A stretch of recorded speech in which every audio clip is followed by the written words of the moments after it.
Hello,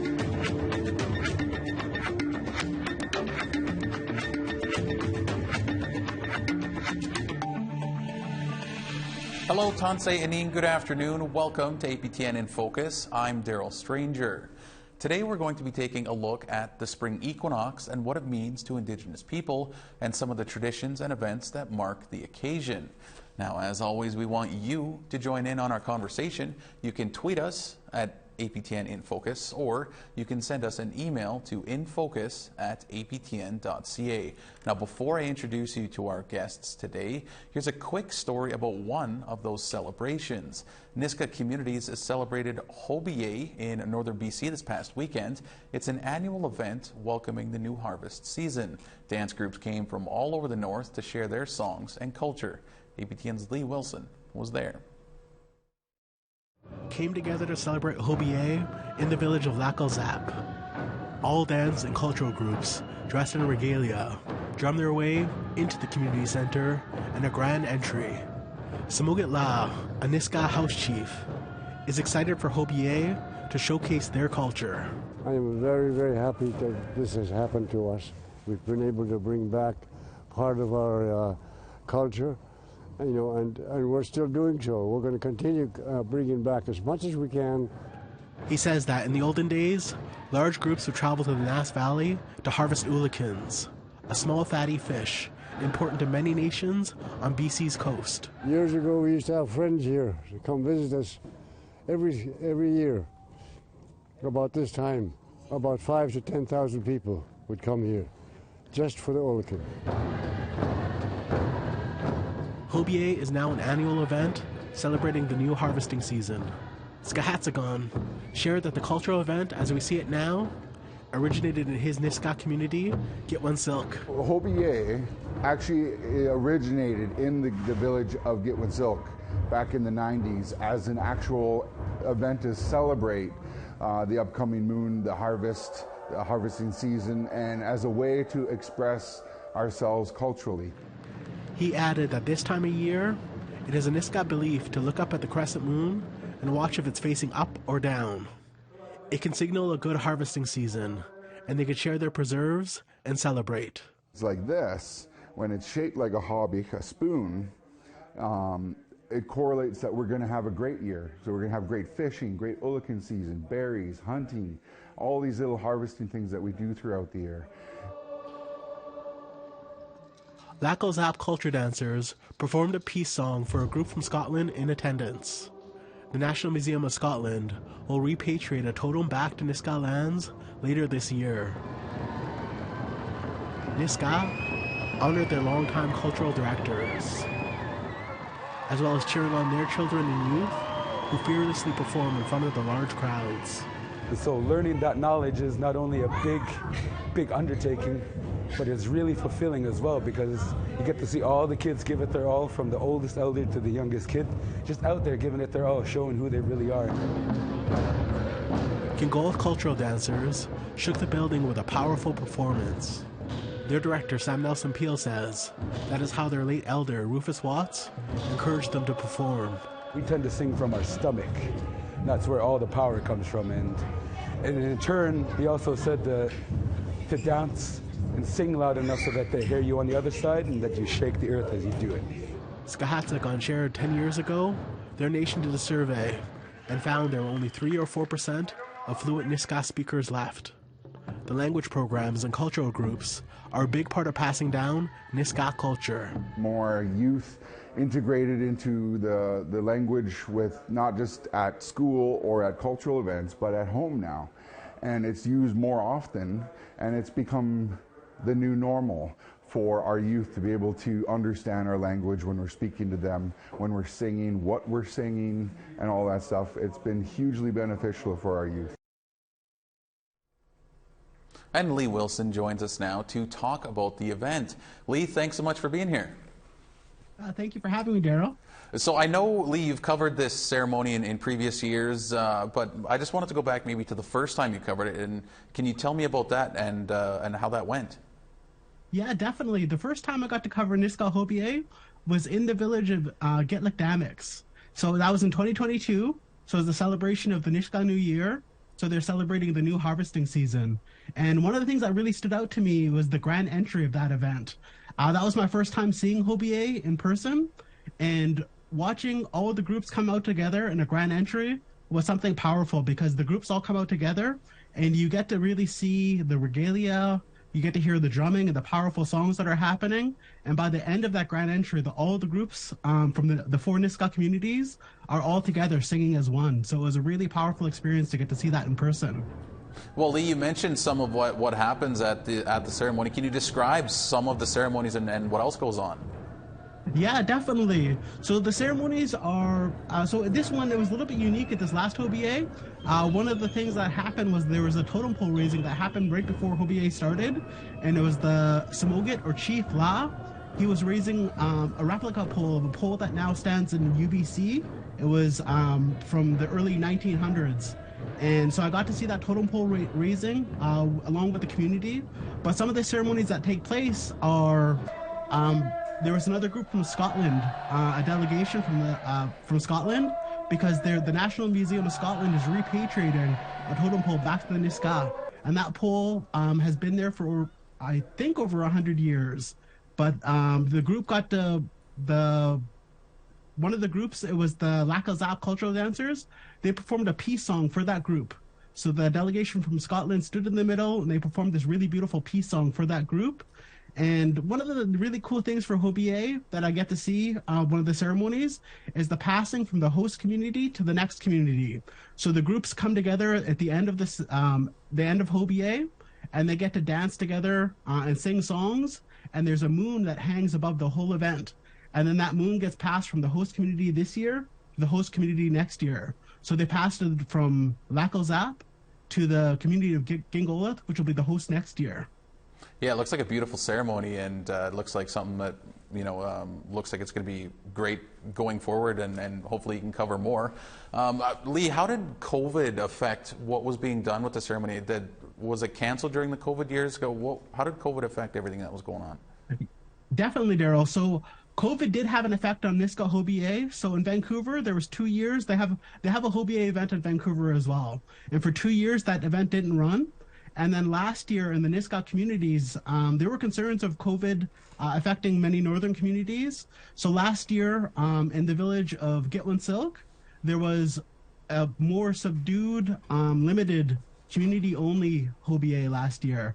And I think there was a celebration, but it was a little bit more, it wasn't the same as this year. So the celebration that took place this year was the Hobier similar to what I remember in 2020, with all the groups coming together celebrating, and then with the hall packed with guests from all over the north, because there's other groups that come and perform as well at Hobier that are from different areas around northern BC. Well, Lee, just sort of on that note, maybe how important is the event to the Niska communities, and how important is it that they could have it in person again? I think Hobier is a really important event for the Niska, because one of the things that happen is this transfer of knowledge that happens when they're practicing and performing the songs.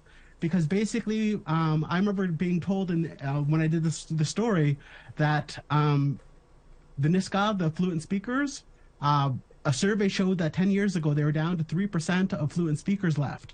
So the event of being able to practice the songs, the ceremonies, the dances with the knowledge keepers down to the people that are the cultural directors and down to the young people, they get to celebrate and celebrate their culture, and then basically have pride in sort of passing down this knowledge and being able to learn together and perform together as a community. So it's definitely a really important event for the Niska. And Lee, I know in your story you mentioned that you had just mentioned previously how the moon is passed from one host community to the other, right? Is that am I getting that right? So what's it like to cover this as an annual event? What sort of things sort of maybe change or stay the same year over year? Yeah, it's really interesting to cover it as an annual event, because the event switches from different communities. And so it's not always held in the same one. It transfers between the four. I haven't got to cover the one in Vancouver just because it's a far distance away from me. But there is something that does happen, that there's different, the different groups do sort of celebrate in different ways but but there is just definitely a lot of pride in the community to be able to share their preserves and share their culture with other people. So the things that I got to see is that you get to speak with different people that are the hosts from that nation. So it's you're just getting to talk to different people from their community, and they have different things that they value culturally. And like I mentioned, the crescent moon is a big piece of this event, right? So can you explain a little more for us what the moon signifies? I know you touched on if it's going to be a good or bad harvest season, right? So can you touch a little more on what the crescent moon signifies? Yeah, definitely. So one of the Nisga'a beliefs is that if the crescent moon is facing upward at the star, that they're going to have a good harvesting season. And that means they're going to have abundance of ulikin, salmon, berries, and then by knowing that they're going to have a good harvesting season, that's when they know they can share their preserves with other people. So that's when they start Hobier and they invite other people in their community and start sharing it together and having this big celebration like we got to witness in the story you just showed. And the last one for you here, maybe a little outside of the Hobier, but what are some of the other ways maybe spring is celebrated in your area? Yeah, definitely, Daryl. So I'm not exactly sure about different events that are taking place that are as big as Hobier right now, or that just took place. But I know that right now the communities around the Northwest are out harvesting ulikins right now. So the Haisla are out down in the Kimano harvesting ulikins that they'll bring back. On the Skeena River, it's the Tsimshian that are harvesting ulikins to bring back their community. And then the Nass, the Nisga'a are harvesting right now. And then they'll bring those back. So right now, like the idea of celebration of Hobier, the new harvesting season. So right now, these northern communities are actually harvesting the food, or the ulikin, the small fatty fish, to share back with their communities. Well, it certainly seems like a lot going on in your neck of the woods over there, and I mean, we certainly appreciate you coming on and updating us with what Hobier is and what some of the spring means to the communities and the people out there. So we appreciate it, and thank you so much for coming on, Lee. Definitely. Thanks for having me, Daryl. Take care. Well, from Western Canada to Eastern Canada now, the city of Burlington, Ontario commissioned 9 Indigenous artists for artwork unveiled as part of an Indigenous art walk and ceremonial fire for a spring celebration there. Check it out. We ask and intend to create a sacred space for the purpose of this solstice and for this art walk, and the fact that we are all here together as one.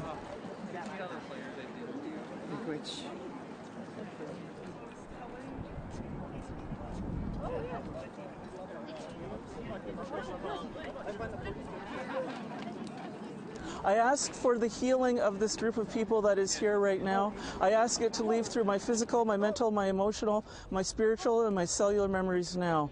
I ask the tobacco that we give today to you all, that you put a little prayer and that you let go of any negativity, that you let go of the anger, the sadness, any regrets that you have. Well, today is the equinox, or solstice, whichever one you want to call it, right? So we had, as a team, decided that we were going to also do it on the solstice. And for myself, as being the healer and stuff like that, I led the walk over from the pavilion way over there over to the museum. And during that time, we were in prayer. The solstice is the marking of a new season, a new beginning. Mother Earth is waking up. It's a time of prayer. It's a time of renewal. There's a lot of healing that happens in the spring, a lot of letting go, like from the winter. So we do a lot of letting go in the spring. That's when you'll find the sap running from the trees, the maple trees, and the animals are waking up, and like tree planting stuff is going on, right? For myself, it's just a renewal after the winter, so it's nice to have that breath, right? It's really nice to have that breath, and that's what solstice is for me. There was a few of us that came together in the very beginning and talked about how it was important to showcase our teachings and who we are as a people. And the city of Burlington agreed. And that's why you see the electrical boxes all covered up here in Spencer Smith Park, which is a really cool thing because millions of people come through this area. To me, the solstice, this time of year is my favorite time of year. It's when everything just kind of starts waking up again. It's about growth and renewal and rebirth. It's an opportunity to, shake the dregs of the winter behind us and, start anew and, make new commitments and remind ourselves where we've come from and where we can go from here. There was 9 Indigenous artists that were chosen, and each of them represent First Nations, Métis, and Inuit communities. We wanted to really make sure that we were featuring a wide variety of artists and communities and voices, so that we can really represent that First Nations communities, Indigenous communities are ever present, and they deserve spaces to be centered around their stories.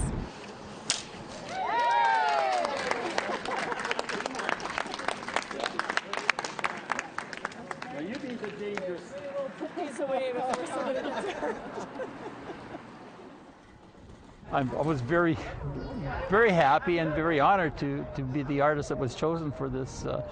One of the major things that was the attraction to the project was the identifying that language would be an excellent theme to develop imagery on. And because I have a family who's involved in the revival of Indigenous language, my daughter's a speaker, my granddaughter's a student at what's called the Everlasting Tree School on the territory that works mainly in, works only in the Mohawk language. So I have that in my household. Unfortunately, I'm not a speaker. My first language is stone and bronze. So I'm so happy that they've taken on the revitalization of the language. This is the 7th public art piece that I've done in collaboration with my daughter. She provides me the language, I provide the imagery, and it's been a great team. It's been a great family effort.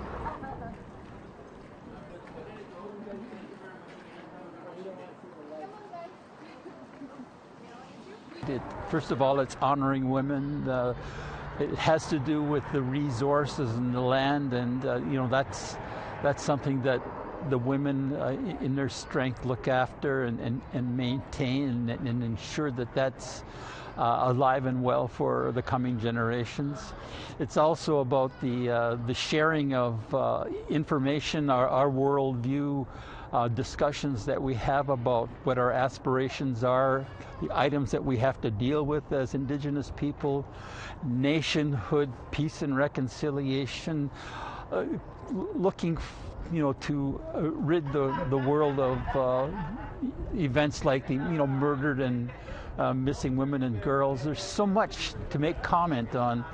And again, the focus is not just on the relationship between Indigenous and non-Indigenous people. I'll be quite honest and say there are issues right within First Nations that, again, that's where reconciliation begins, and we have to learn to share what our disputes are, start on the path of, again, reconciliation, share the truths, share what our pains are, share what our aspirations are. So that's all tied up in this piece of artwork. So I'd say it's extremely important for Indigenous artists, Indigenous culture and traditions to be recognized in all places where people gather. It not only signifies and reminds people of the original owners, and not owners, but the original stewards of the land that we gather, work, and live upon. But it also reminds people that there's a vibrant and diverse history and cultures and traditions that we can all learn from. It takes a lot of work. It takes a lot of community consultation. you know, Indigenous peoples are not a monolith. You need to make sure you have a wide variety of perspectives and voices involved in the decision making, in the representation of all of the pieces that come together. It was a long journey for us to get here. It started with a few engaged community members and advocates that really brought this together, but it also means that the city has to be committed and that there's champions and advocates within decision-making bodies that can help bring this work forward.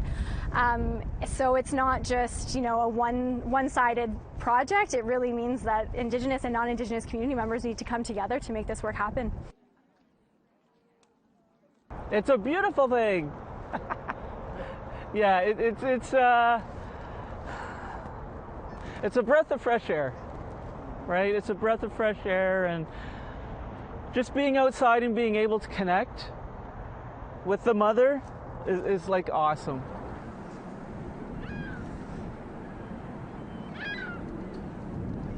All right, we need to step aside for a moment here. When we come back, I'll be at the University of Manitoba to speak with Elder Norman Mead.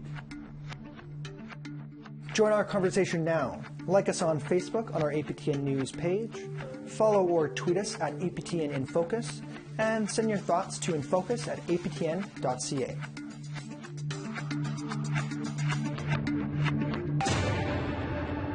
Welcome back to APTN in Focus.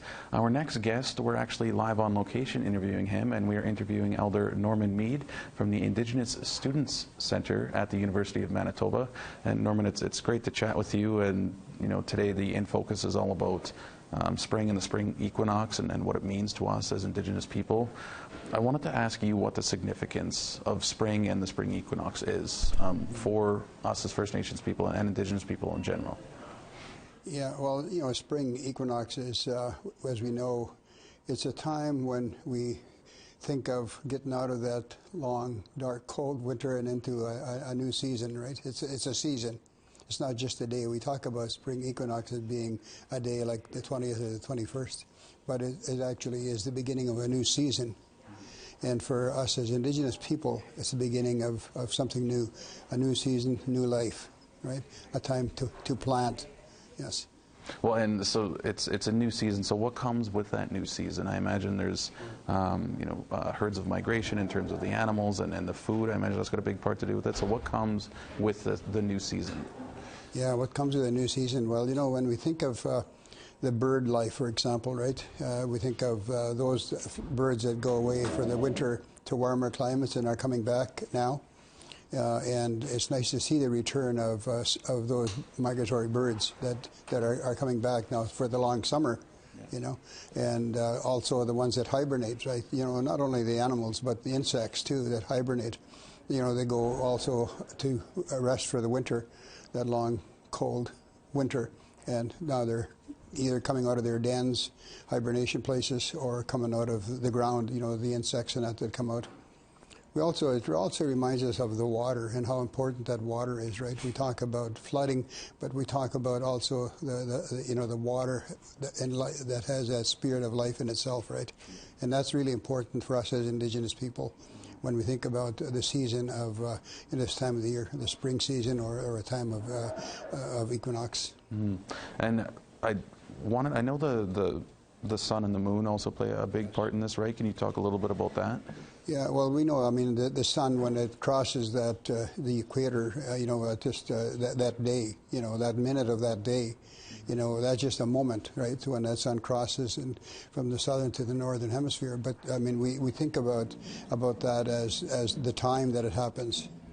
But what comes after that is when that sun, you know, our days get longer, our nights get shorter, and, of course, the warmth of the sun. You know, everything that has life needs that sun, you know, to warm the earth, right? Warm Mother Earth, so she can give life.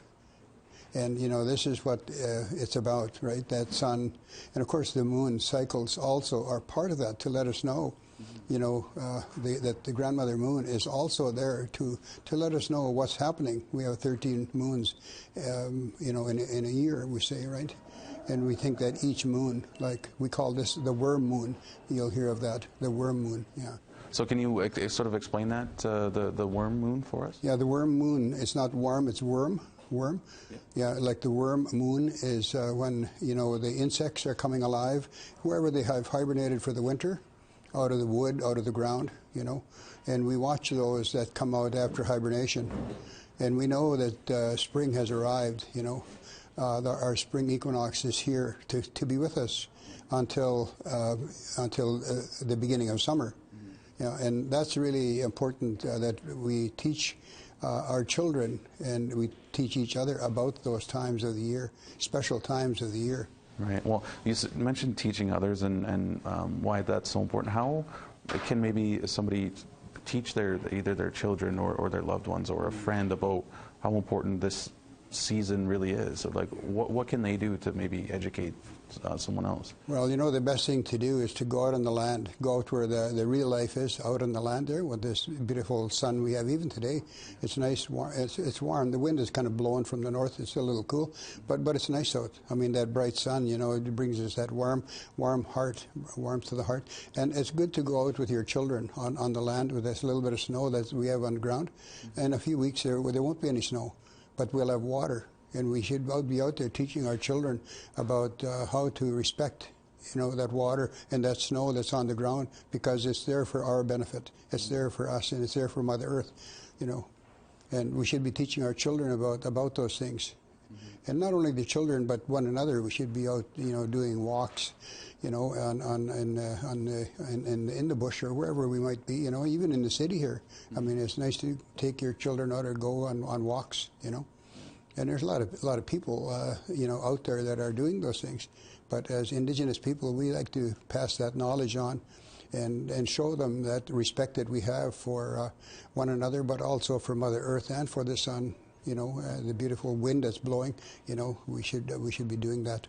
Well, and it seems like spring can be a time where a lot of people, for whatever reason, just maybe it's just the seasonal changes, but some of their moods might get a little better come springtime. We're coming out of this winter, but does that sort of play a role in any of this? And it just seems people are happier come this time of year. Is that something maybe that you've seen, or is that just more of a weather-related thing? No, that is not just a weather-related thing, but it has something to do with the weather. It has also something to do with the warmth of the sun and the moon at night, you know. It has those moon cycles have a lot of, we don't know this, a lot of us don't know that, but it really it plays on our emotions in many ways.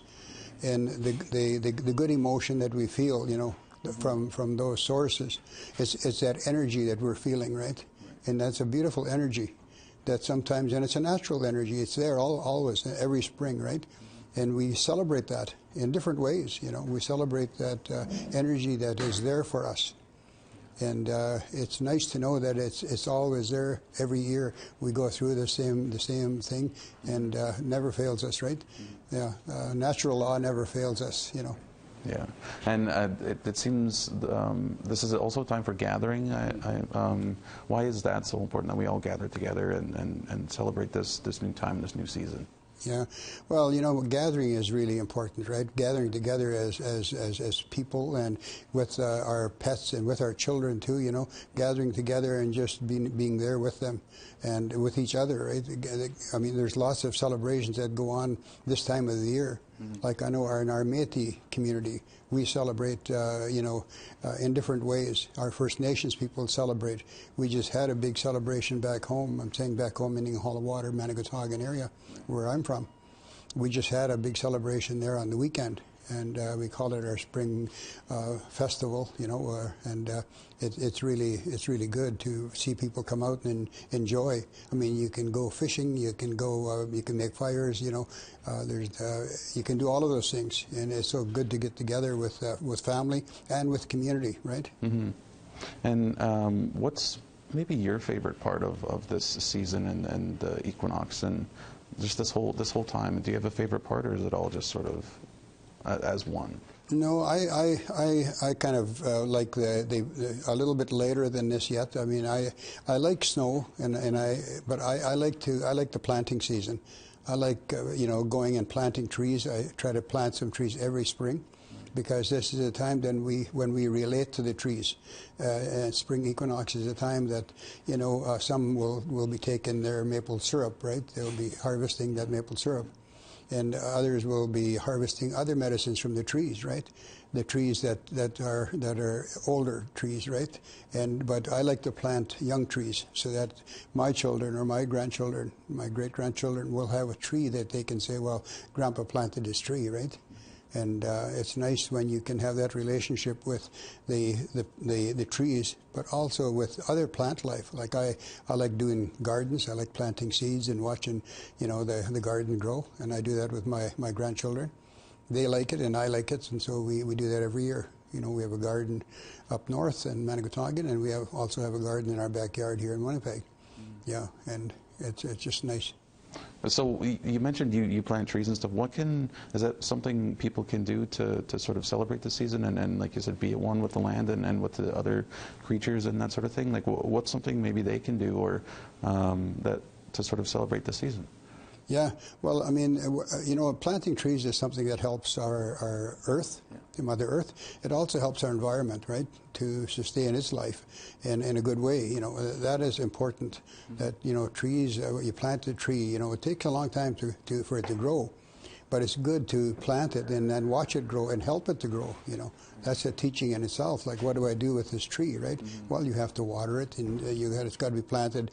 Some can be planted in the shade. Others are planted in more sunlight. You know, all those kinds of things, right? It's important to the growth and the health of that plant or that tree. Yeah, and you know, to have your children or grandchildren, you know, see that tree after it's taking root. You know, I mean, there's another time when you can relate to your children and let them know how that tree has taken root in Mother Earth, you know, feeding off of the good soil that the Mother Earth has provided for us and for that tree. And is there maybe anything else? I know we're talking about the tree planting, but and you had mentioned just going out on the land. Is that maybe just the basis of something somebody can do? Like, I'm just curious if somebody at home is like, oh, how can I, you know, celebrate the season? Is it? Well, you know, the thing that we used to love doing when I was a child, when I was a young boy growing up, we used to like going out a little bit later than this, you know, when the ice starts moving, like breaking up in the river or the lake, you know, to go out there and go and catch fish when they come up to the rapids, you know. We used to love going down into the rapids there and jumping in the water and it's like a bear going catching a fish, you know, and taking it home. And we used to really enjoy doing that. And my kids don't do it as much as we used to do it almost every day, like for a little bit of time in the spring when the river would open and the rapids would be flowing. Yeah. And you had to be careful because the rapids get kind of swift with all the water that's coming over the rapids, and you got to be careful when you're doing it. But you know, that's part of your culture, and that's how we enjoyed doing it. It didn't cost anything, and we went and got our meal. Yeah. Well, and why is it still so important that we celebrate this season in this time and maybe in this day and age? Why is it still important that we still celebrate these things?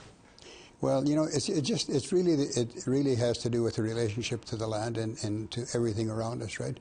The spirit is everywhere out there. The spirit of the land, the spirit of the water, the spirit of the animals, the spirit of, you know, the birds, the spirit of the fish. You know, it's all there, right? And when you have that spirit that is so pure and fresh and there, you know, that you can relate to it, you know, in a spiritual way. But you also can pray too. Like we also encourage, you know, praying when you're out there in the Creator's world. You know, that you can go out and you can say your prayers out there if you wish to do that, right? And just give thanks, you know, to creation. Yeah. Well, Norman, thank you so much for joining us here today and you know, educating us a little bit on why the season's so important and what, you know, a few things of what people can maybe do to celebrate the season. So thank you so much, Miigwech, for your time and educating us a little bit here. Yeah. Well, it's good to see you, and it's nice to share my story a little bit with, you know, with the Spring Equinox. And it's time to enjoy life again and just enjoy that new and fresh life that's coming. Yeah. Well, we have to step aside one more time here on APTN in Focus. We'll have more after the break. Welcome back to APTN in Focus. Our next guest joining us is journalist Greg Horn. Greg produced a wonderful documentary on the importance of maple syrup to the Mohawk people. Here's a little bit of that documentary.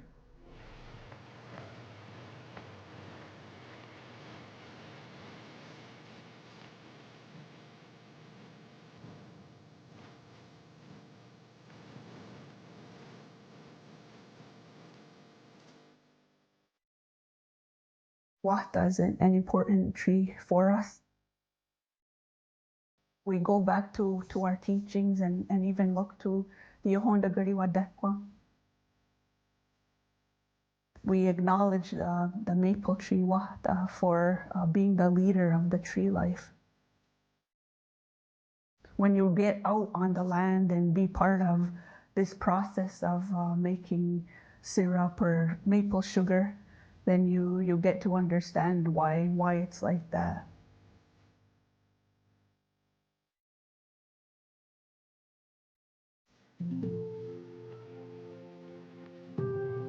In nature, when you look that Wahta is the leader, is it's the first tree when it's a sign of spring and that the earth is renewing itself or continuing its duties, and that with springtime coming, that it's the first sign to show that I guess nature is continuing.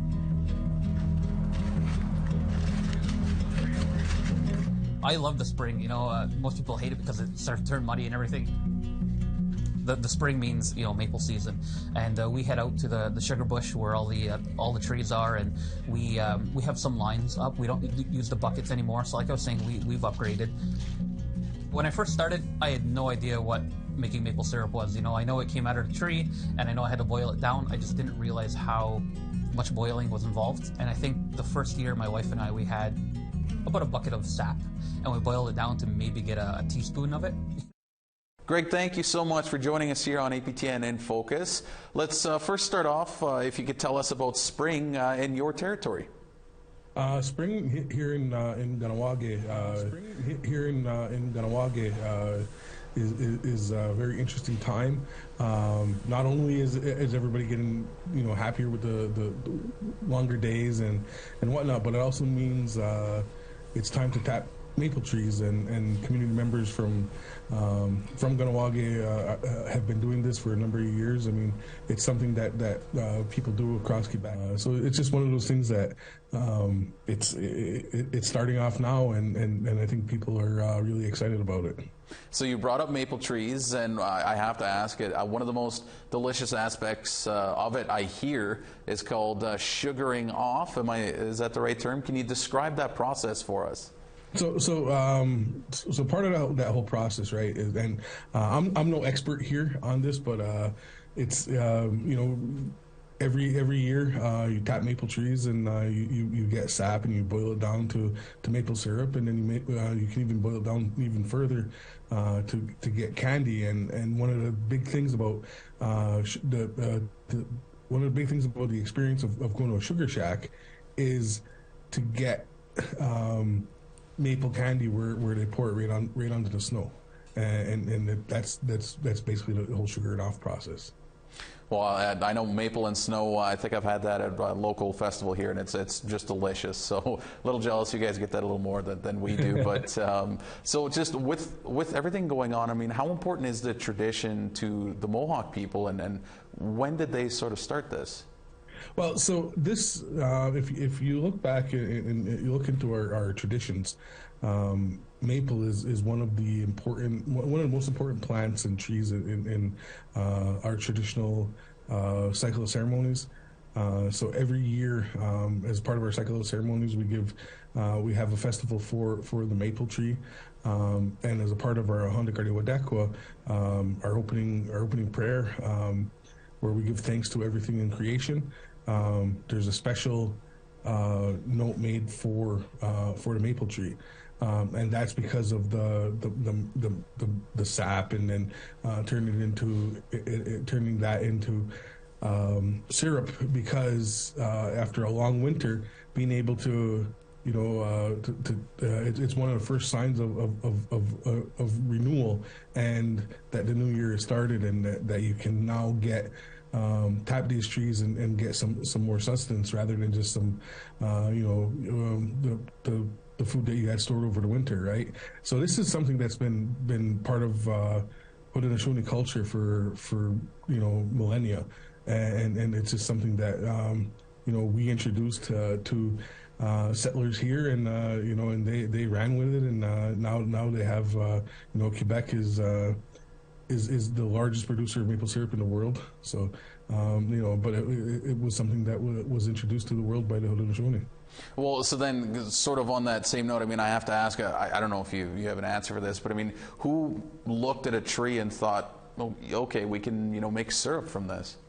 Well, the way our stories go is that, it was, long winter, and notice how the animals were going towards particular trees, and then seeing the sap running and saying, hey, what is this? And it's a little bit of a sweet water, and so it started off with that, and then you boil it down and make it more concentrated, and that's kind of how, to my understanding of how it all started. Well, and Greg, you also produced a wonderful documentary about this, and then the whole process. Can you tell us a bit about your documentary?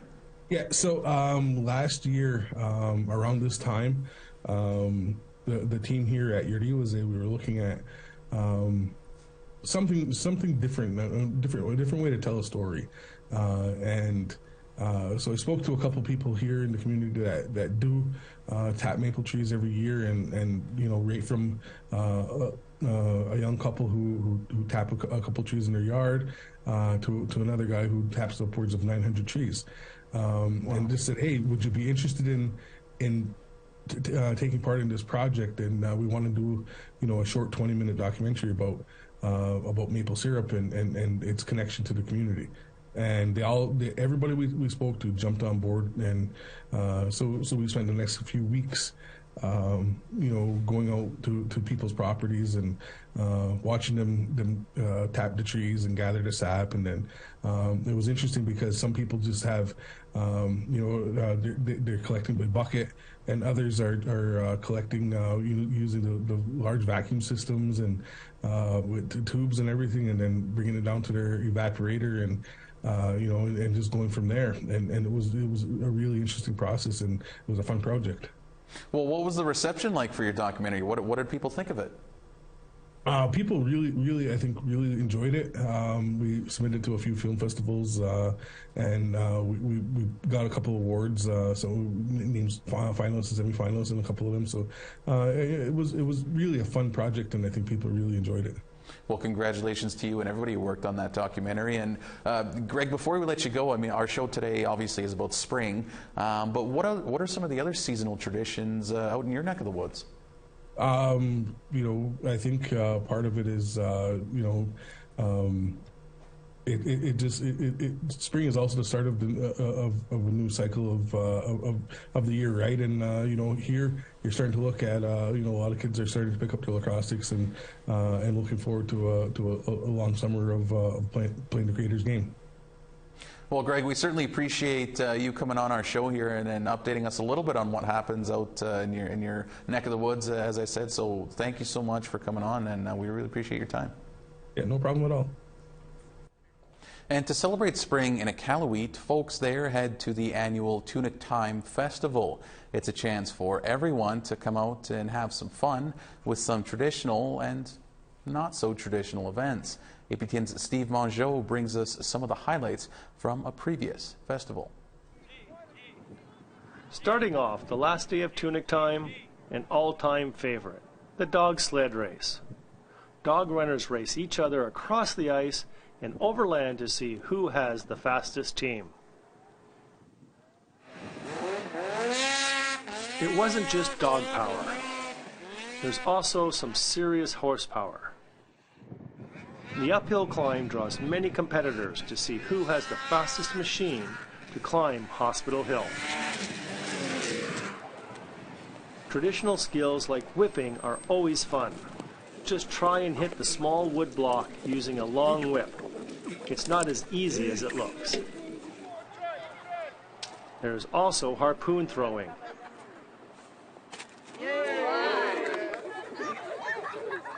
Even the kids had a chance to compete in the sack race. Not everyone made it. You can't have Tunic Time without the very popular igloo building contest, where teams cut out snow to build the perfect igloo. There was serious competition this year, with a prize for the fastest build and one to see who can stand on their igloo. Only one came up on top. Go! Tunic Time is not complete without the seal skinning competition. The competitors have to see who can skin their seal the fastest. It takes more than just a sharp knife to be fast. It takes experience. This year's winner was Ulu swinging Pudlu Shimayuk. She finished in less than 4 minutes. The seals are all cut up and all the delicious meat is given out. Elders first. Some bag the ribs, while others braid the fresh intestines on the spot. Go for it! No matter their age, everyone enjoyed the taste of Tunic Time. Well, here in Winnipeg, the Canadian Museum for Human Rights was the site of a Spring Equinox ceremony this week.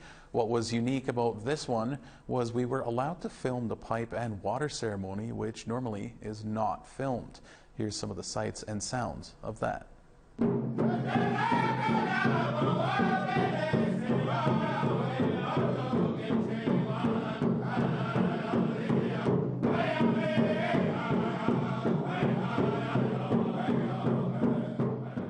It's a special type of ceremony that we do at this time of the year. It's a spring equinox, and we want to acknowledge that because it's a new beginning. It's a new life ahead of us. We're hoping that this new beginning, this new life, brings us closer to being compassionate about each other, taking care of each other, and looking out for each other, and to have love for each other.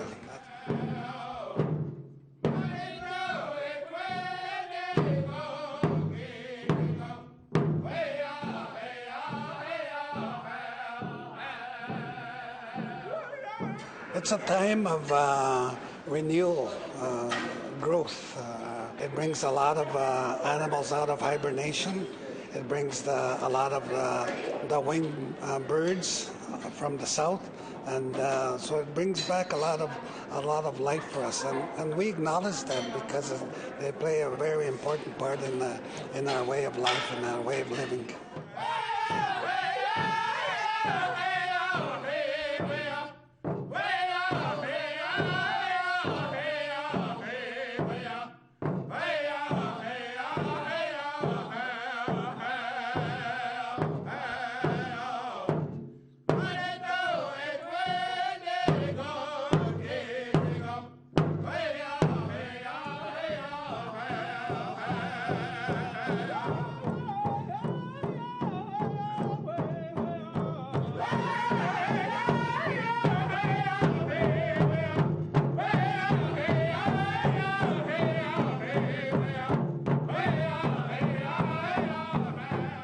Why we do that is so that the Creator can take pity on us and help us with our daily living, and sharing that kindness to one another, to be compassionate to each other.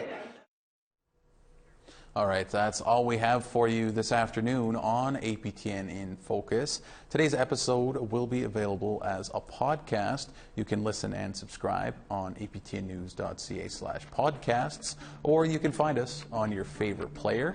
And if you missed any of our past episodes and you want to catch up, you can find them and more on aptnnews.ca/infocus. Now, next week we'll be putting Indigenous languages in focus. You won't want to miss that. We will be looking at all the different resources that are available, all the different apps, and what people are doing to try and bring the languages back to the forefront. So that's what we will be doing next week on APTN in Focus. I'm Daryl Stranger. For all of us here again, thank you so much for joining us. Have a great rest of your day.